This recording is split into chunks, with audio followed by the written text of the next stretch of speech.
بسم الله الرحمن الرحيم. يا أيها المزمل قم الليل إلا قليلا نصفه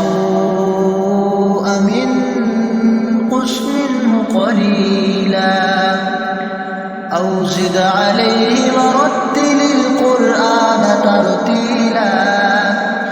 إنا سنلقي عليك قولا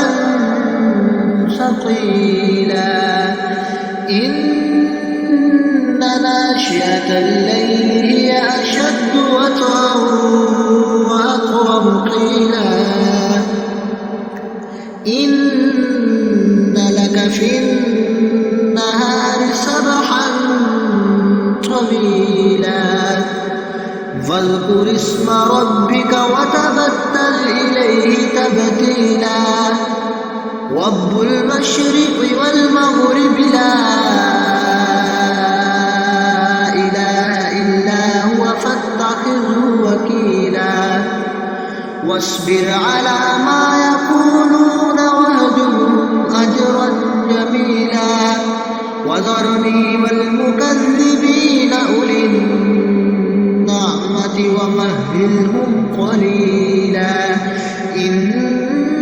لدينا أنكالا وجحيما وطعاما ذا غصة وعذابا أليما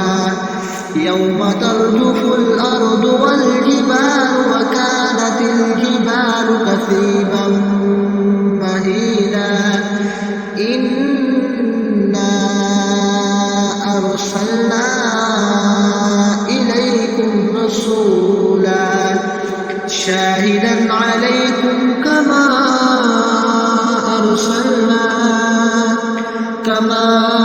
أرسلنا إلى فرعون رسولا فعصى فرعون الرسول فأخذناه أخذا وبيلا فكيف تتقون إن كفرتم يوما يجعل الولدان شيبا السماء منفطر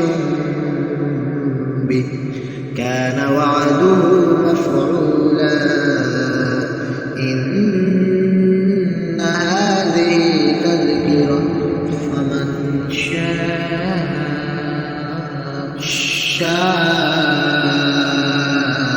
اتخذ إلى ربه سبيلا